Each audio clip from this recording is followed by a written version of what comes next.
नमस्कार दोस्तों, free study 94 YouTube channel पे आपका फिर से स्वागत है। आज हम लुसेंट के अंतर्गत लेक्चर नंबर 9 करने वाले हैं और ये हमारा एशियंट हिस्ट्री के अंतर्गत जो है टॉपिक जो होगा आज का वो वैष्णव धर्म एवं शैव धर्म होगा, जो आगामी बीपीएससी 69वीं के लिए काफ़ी इंपॉर्टेंट है। यूपी पीसीएस प्रीलिम्स एग्जामिनेशन के लिए काफ़ी इंपॉर्टेंट है। अगर आप एमपी पीसीएस का एग्जामिनेशन दे रहे हैं वहाँ पर भी आपको लुसेंट से प्रश्न आते हैं।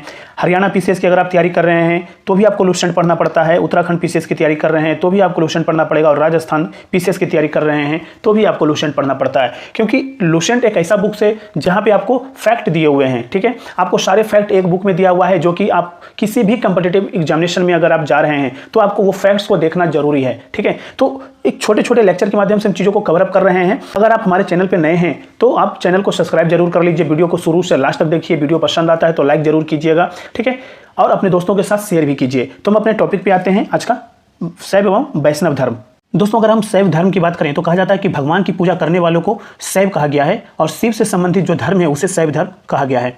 शिवलिंग उपासना का प्रारंभिक पुरातात्विक साक्ष्य जो है हमें कहाँ से प्राप्त होता है, तो हड़प्पा संस्कृति से हमें प्राप्त हुआ है। ठीक है, कहा जाता है ऋग्वेद में शिव के लिए रुद्र नामक देवता का उल्लेख है। अथर्ववेद में अगर हम बात करें तो शिव को भव, सर्व, पशुपति और भूपति कहा गया है। लिंग पूजा का पहला स्पष्ट वर्णन जो है दोस्तों वो मत्स्य पुराण में मिलता है, जो एग्जामिनेशन के लिए काफी इंपॉर्टेंट फैक्ट है। ठीक है, कहा जाए यहाँ पे बात करें तो कहा जाता है कि महाभारत के अनुशासन पर्व से भी लिंग पूजा का वर्णन मिलता है, लेकिन पहला स्पष्ट वर्णन कहाँ मिलता है लिंग पूजा का, तो आपको याद रखना है मत्स्य पुराण में। ठीक है, यहाँ पे कहा जाता है कि रुद्र के पत्नी के रूप में पार्वती का नाम तैत्तिरीय अरण्यक में मिलता है। शिव की पत्नी की सौम्य रूप है जिसमें पद्मा, पार्वती, उमा, गौरी और भैरवी हैं। ठीक है, कहा जाता है कि वामन पुराण में शैव संप्रदाय की संख्या 4 बताई गई है। कौन कौन से, तो पशुपत, कपालिक, कालामुख और लिंगायत। तो ये आपको चारों नाम याद रखना है। कहा जाता है कि पशुपत संप्रदाय शैवों का सर्वाधिक प्राचीन संप्रदाय है। इसके संस्थापक कौन थे, तो लकुलिश थे, जिन्हें भगवान शिव के 18 अवतारों में से एक माना जाता है। दोस्तों, यहाँ पे हम बात करें तो कहा जाता है कि पशुपत संप्रदाय के अनुयायियों को पंचार्थिक, देखिए पंचार्थिक कहा गया है, यानी जो पशुपत संप्रदाय के अनुयायी हुआ करते थे उनको क्या कहा जाता था, उनको कहा जाता था पंचार्थिक। ठीक है, इस मत का प्रमुख सैद्धांतिक ग्रंथ पशुपत सूत्र हैं। श्रीकर पंडित एक विख्यात पशुपत आचार्य थे। कहा जाता है कि कपालिक संप्रदाय के इष्ट देव भैरव थे। इस संप्रदाय का प्रमुख केंद्र श्री शैल नामक स्थान था। अगर हम यहीं पे बात करें कि संप्रदाय और उसके संस्थापक का, तो कहा जाता है कि आजीवक के संस्थापक कौन थे, तो मकलीपुत्र गोशाल थे। घोर अक्रियावादी के संस्थापक कौन थे, तो पूरण कश्यप थे। यह दृक्षावाद के संस्थापक कौन थे, तो आचार्य अजित थे। भौतिकवादी का संस्थापक कौन थे, तो पकुद कचायन थे। ठीक है, कहा जाए यहाँ पे कि अनिश्चयवादी के संस्थापक कौन थे, तो संजय बेटली पुत्र थे। ठीक है, तो कहीं ना कहीं ये आपको याद रखना है। कई बार जो है ना मैच करा लिया जाएगा, एक तरफ संप्रदाय का नाम दिया जाएगा, एक तरफ संस्थापक का नाम दिया जाएगा, और ये जो क्रम है जो दिया हुआ है, जिनके सामने जो क्रम दिया हुआ है, ये क्रम जो है ना ऊपर नीचे कर देते हैं, फिर कहते हैं कि कौन सा सुमोलित सही सुमोलित है, सही सुमोलित नहीं है। ठीक है, तो आपको ये थोड़ा सा ध्यान रखना है। अगर हम यहीं पे बात करें तो कहा जाता है कि कालामुख संप्रदाय के अनुयायियों को शिव पुराण में महाव्रत धर कहा गया है। इस संप्रदाय के लोग नर कपाल में ही भोजन, जल तथा सुरापान करते हैं और साथ ही अपने शरीर पर चिता की भस्म मलते हैं। ठीक है, कहा जाता है लिंगायत संप्रदाय दक्षिण में प्रचलित था। देखिए, लिंगायत संप्रदाय जो है ना दक्षिण में, यानी दक्षिण भारत में प्रचलित था। इन्हें जंगम भी कहा जाता था। इस संप्रदाय के लोग शिवलिंग की उपासना करते थे। तो आपको याद रखना है लिंगायत संप्रदाय के बारे में। ठीक है, कहा जाता है कि शून्य संपादने लिंगायतों का प्रमुख धार्मिक ग्रंथ है, ये भी आपको याद रखना है। कहा जाता है वस्व पुराण में लिंगायत संप्रदाय के प्रवर्तक अल्लभ प्रभु तथा उनके शिष्य बासव को बताया गया है। इस संप्रदाय को वीर शिव संप्रदाय भी कहा जाता है। तो कहीं ना कहीं आपको लिंगायत संप्रदाय से संबंधित जो फैक्ट दिए हुए हैं वो आपको ध्यान में रखना है।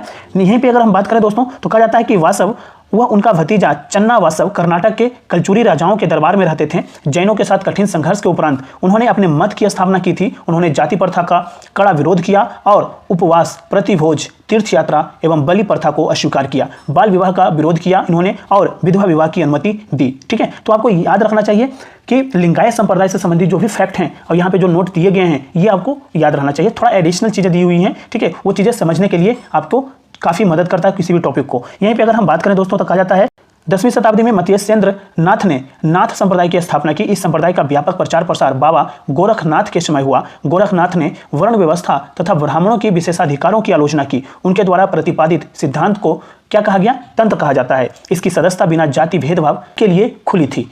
तो ये आपको याद रखना है कि नाथ संप्रदाय के संस्थापक कौन थे, तो मत्येंद्र नाथ थे। ठीक है, और इसकी जो है अगर बात करें कि प्रचार प्रसार किसने किया तो बाबा गोरखनाथ के समय में हुआ था। ठीक है, इन्होंने वर्ण व्यवस्था और ब्राह्मणों के विशेष अधिकारों पर क्या किया था, आलोचना किया था, और उनके प्रतिपादित सिद्धांत को क्या कहा जाता है, तो तंत्र कहा जाता है। ठीक है, कहा जाता है दक्षिण भारत में शैव धर्म चालुक्य, राष्ट्रकूट, पल्लव एवं चोलों के समय लोकप्रिय रहा है। कहा जाता है दोस्तों कि पल्लव काल में शैव धर्म का प्रचार प्रसार नयनारों द्वारा किया गया। नयनार संतों की संख्या 63 बताई गई है, जिनमें अपार, तिरुज्ञान, संबंदर, सुंदर, मूर्ति आदि के नाम उल्लेखनीय हैं। ठीक है, अगर हम यहीं पे बात करें पशुपतिनाथ मंदिर का, तो कहा जाता है कि नेपाल की राजधानी काठमांडू में 3 किलोमीटर उत्तर पश्चिम में बागमती नदी के किनारे देवपाटन गांव में स्थित एक शैव मंदिर है।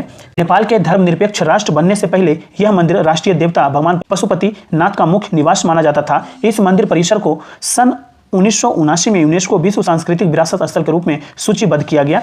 मुख्य मंदिर का निर्माण वास्तुकला की पाली पैगोडा शैली में हुआ है। ठीक है, अगर हम यहीं पे बात करें तो कहा जाता है कि एलोरा के प्रसिद्ध कैलाश मंदिर का निर्माण राष्ट्रकूटों ने करवाया था। ठीक है, और चोल शासक राजराज प्रथम ने तंजौर में प्रसिद्ध राजराजेश्वर शैव मंदिर का निर्माण करवाया, जिसे बृहदेश्वर मंदिर के नाम से भी जाना जाता है। कुषाण शासकों की मुद्राओं पर शिव एवं नंदी का एक साथ अंकन प्राप्त होता है। ठीक है, शैव धर्म से संबंधित ये फैक्ट आपके लिए इंपॉर्टेंट हो जाता है। वैष्णव धर्म की अगर हम बात करें तो कहा जाता है दोस्तों यहाँ पे कि वैष्णव धर्म के विषय में प्रारंभिक जानकारी कहाँ से प्राप्त होता है, तो उपनिषदों से प्राप्त होता है हमें। ठीक है, कहा जाता है इसका विकास भगवत धर्म से हुआ है। नारायण के पूजक मूलतः पंचरात्र कहे जाते थे। ठीक है, वैष्णव धर्म के प्रवर्तक कौन थे, तो कृष्ण थे, जो वृषण कबीले के थे और जिनका निवास स्थान कहाँ था, मथुरा था। कहा जाता है कि कृष्ण का उल्लेख सर्वप्रथम छांदोग्य उपनिषद में देवकी पुत्र और अंगिरस के शिष्य के रूप में हुआ है। वासुदेव कृष्ण का सबसे प्रारंभिक उल्लेखनीय उल्लेख वेशनगर स्तंभ अभिलेख में पाया गया है। ये फैक्ट आपके एग्जामिनेशन के लिए काफी इंपॉर्टेंट है, आप थोड़ा सा ध्यान रखिएगा। यहीं पे अगर हम बात करें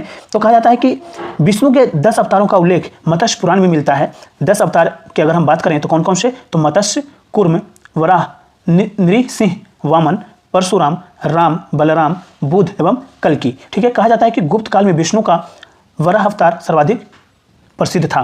वैष्णव धर्म में ईश्वर को प्राप्त करने के लिए सर्वाधिक महत्व भक्ति को दिया गया है। यहीं पे अगर हम बात कर लें तो कहा जाता है कि भगवान विष्णु को सुदर्शन चक्र में 6 तिलियां हैं। भगवान विष्णु के सुदर्शन चक्र में 6 तिलियां हैं, तो ये आपको याद रखना है। इस तरीके से हमारा जो है वैष्णव धर्म एवं शैव धर्म का टॉपिक कंप्लीट होता है दोस्तों। तो इस तरीके से आपको जो है ना छोटे छोटे टॉपिक के माध्यम से हम लुसेंट को कंप्लीट करवा लेंगे, और आपके 69वीं बीपीएससी के लिए ये चीजें आपको इंपॉर्टेंट है। कहीं ना कहीं आपको प्रश्न लगातार देखने को मिल रहा है लुसेंट से। ठीक है, तो अगर वीडियो पसंद आया हो तो लाइक जरूर कीजिएगा, शुरू से लास्ट तक जरूर देखिए वीडियो को, और अभी तक चैनल को सब्सक्राइब नहीं किए तो चैनल को सब्सक्राइब कर लीजिए, अपने दोस्तों के साथ शेयर कीजिए। Thank you so much.